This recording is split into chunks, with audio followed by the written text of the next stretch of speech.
Tá no ar o Trocando Ideias número 266. Já foram 266 programas. A gente começou esse formato em 2019. Coisa boa, né? A Ju se levantou esse dado aí pra gente. Olha aí, 2019? Que a gente segue aqui firme. Glória a Deus. Graças a Deus. Isso aí. Bom, no próximo programa a gente vai anunciar quem vai levar esse livro para casa. Então você tem uma semaninha aí mais ou menos para você mandar um e-mail para cá. Aproveita, trocandoideias@lpc.org.br.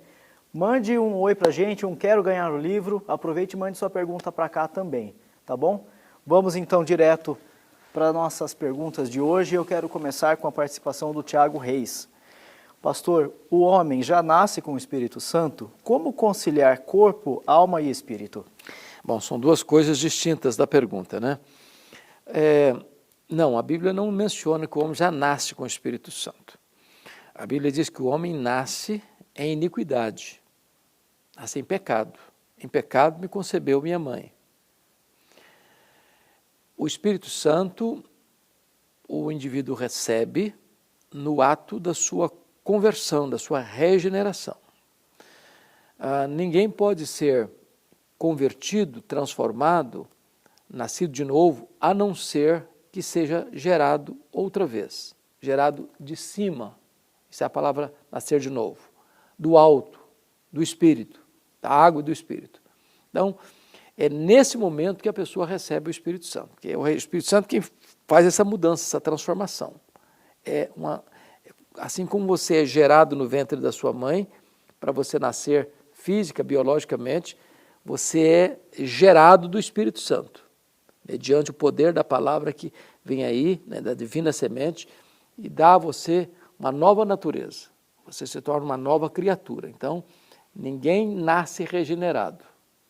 Essa é uma experiência que não é hereditária. Jesus disse isso claramente. O apóstolo João disse isso claramente. Ele diz assim, mas a todos quantos o receberam, deu-lhes o poder de serem feitos filhos de Deus, a saber, aos que creem no seu nome, os quais não nasceram do sangue, nem da vontade da carne, nem da vontade do homem, mas de Deus. Então não é automático, não é hereditário.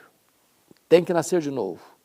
Né? O ditado popular aí diz que filho de peixe, peixinho é. Mas não é verdade que filho de crente, crentinho é.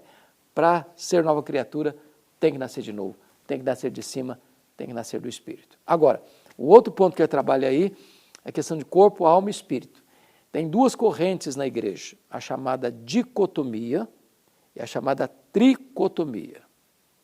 Os tricotômicos acreditam que corpo, alma e espírito são coisas distintas.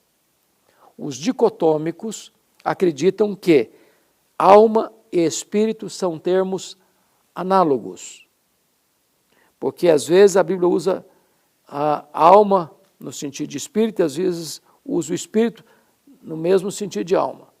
Por exemplo, você vai ler em Apocalipse capítulo 6 que as almas estão clamando. Os dicotômicos acreditam que alma é a mesma coisa que espírito. Quando Elias ora pelo menino morto, a alma voltou ao menino. Então, para nós somos dicotômicos. Nós cremos que quando Deus criou o homem do pó da terra e soprou nas suas narinas o fôlego da vida, ele passou a ser alma vivente. Então, você tem um elemento físico, material, você tem um elemento espiritual e imaterial. Então, o seu corpo é físico, a sua alma é espiritual. O seu corpo é tangível, a sua alma é intangível. O seu corpo morre, a sua alma sobrevive sem um corpo. É por isso que nós cremos no estado intermediário. Quando uma pessoa morre, um crente falando, o que acontece com ele? O corpo, que foi feito pó, é pó, volta ao pó. A alma ou espírito, que é imaterial, vai para Deus. Já começa a desfrutar das bem-aventuranças celestiais, porque nós não somos um corpo que tem uma alma, nós temos uma alma que tem um corpo. O nosso corpo não sobrevive sem a alma, mas a nossa alma sobrevive sem o corpo. Porém, é estado intermediário porque a glorificação não está plena ainda, porque o corpo foi para a sepultura. Quando Jesus voltar, aquela alma que está com ele em glória volta com ele, o corpo que está no pó ressuscita, um corpo poderoso, glorioso, espiritual, celestial, semelhante ao corpo da glória do Senhor Jesus, e agora se une àquele espírito, àquela alma já que estava glorificada, e então aí está plena a glorificação, e então estaremos para sempre com o Senhor. Só para eu entender de vez essa questão da dicotomia, a gente tem então alma e espírito, ou o termo, ou às vezes é empregado o termo alma e às vezes é empregado o termo espírito? Então, para nós o homem tem corpo e alma ou espírito, e não corpo e alma e espírito. A ideia de que a alma é o nosso elemento, é um elemento racional, distinto do espírito, que é o elemento imaterial, que é glorificado após a morte, não tem amparo pleno nas Escrituras. Embora existam alguns textos que tratam as três coisas, mas a questão é enfática. Para você ter uma ideia, todos os reformadores foram dicotômicos. Todos os bons e maiores teólogos da história, de maior cepa na história, foram dicotômicos. Então, se você entrar mesmo numa análise mais profunda, exegética e teológica, mormente nesse rastro e nesse lastro da história da igreja, a igreja sempre foi dicotômica e não tricotômica. Perfeito. Obrigado, pastor. Teodoro Maia. Pastor, o que o senhor acha das igrejas que não valorizam as mídias digitais na pregação do evangelho? Eu acho que elas estão perdendo uma grande oportunidade. Eu acho que elas não estão sendo boas mordomas do tempo, dos recursos e das oportunidades. Porque, pensa você falando para um auditório de 100, 200, 400, 500 mil pessoas, entre quatro paredes, e apenas isso. E se você tem ao mesmo tempo a oportunidade de falar para essas tantas pessoas, mas ao mesmo tempo você falar para o mundo todo. Então, as mídias sociais, para mim, foram a grande revolução desse século. É você poder atingir milhões de pessoas com a mesma mensagem, enquanto, se você não as usar, você vai reduzir drasticamente o seu público-alvo para algumas pessoas.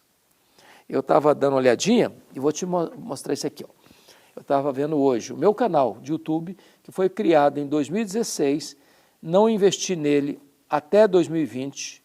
Em 2020, eu comecei a investir no canal do YouTube.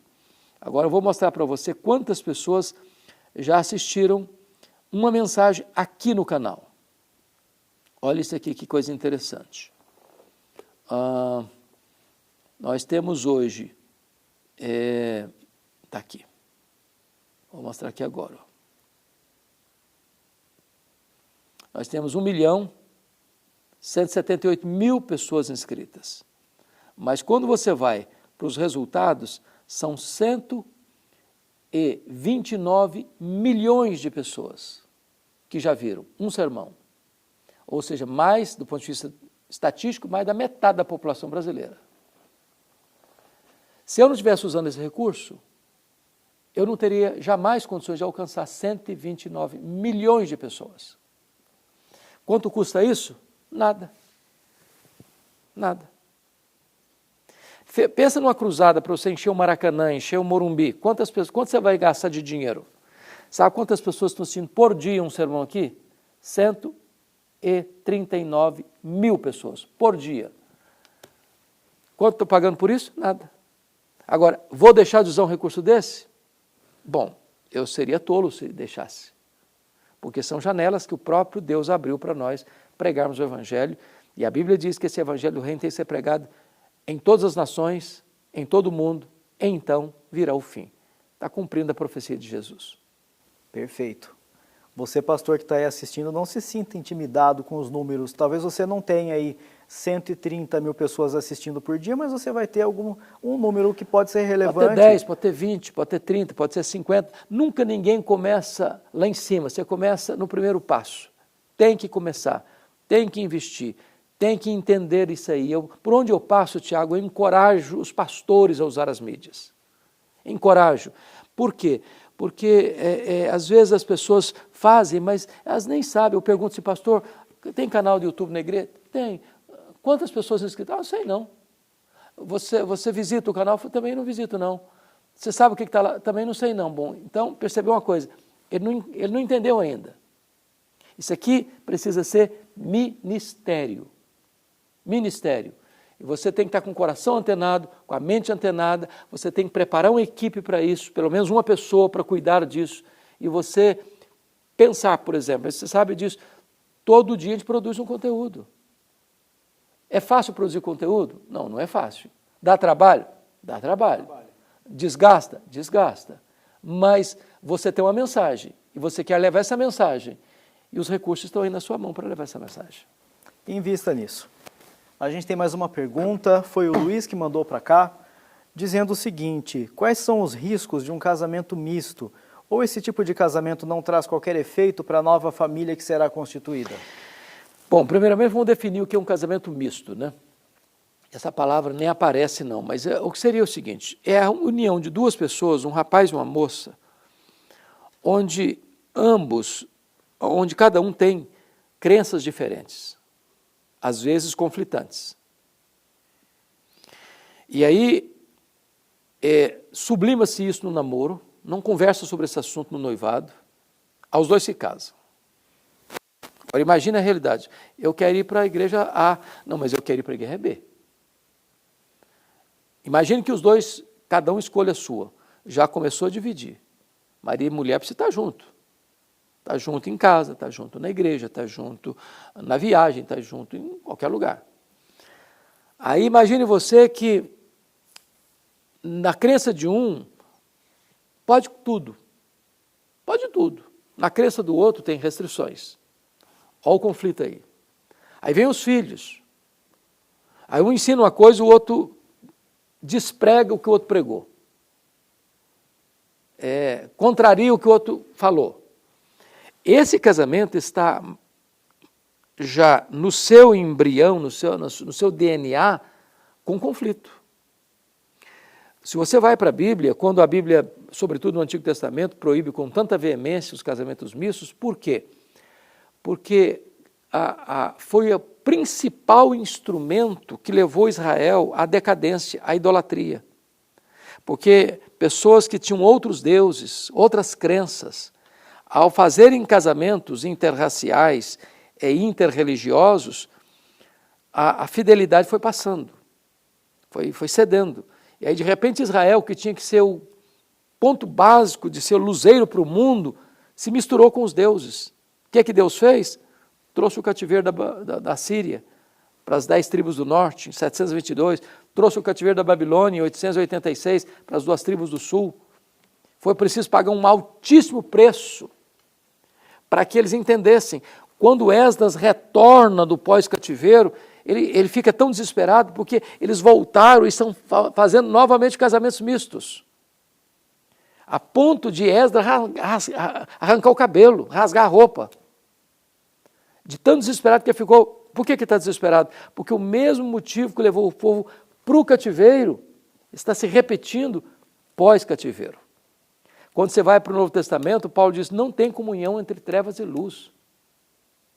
O santuário de Deus e o templo dos demônios. Então, imagina uma pessoa que serve aos demônios, outro, ele serve a Deus. Luz e trevas não tem comunhão. Então, ao se casar, certifique-se de que a pessoa com quem você está se casando tem os mesmos valores, os mesmos princípios, a mesma fé, para não ter amanhã conflito na vida familiar.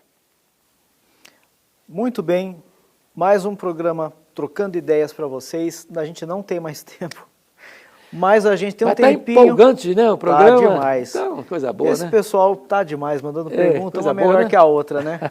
Mas vamos falar um tempinho aí da Igreja Presbiteriana de Com Pinheiros, muito prazer. pastor, Olha, por favor. você é o nosso convidado para conhecer a Igreja Presbiteriana de Pinheiros. Se você mora em São Paulo, queremos ser a sua igreja. Se você está procurando uma igreja bíblica, missionária, acolhedora e um braço de misericórdia estendido aos aflitos.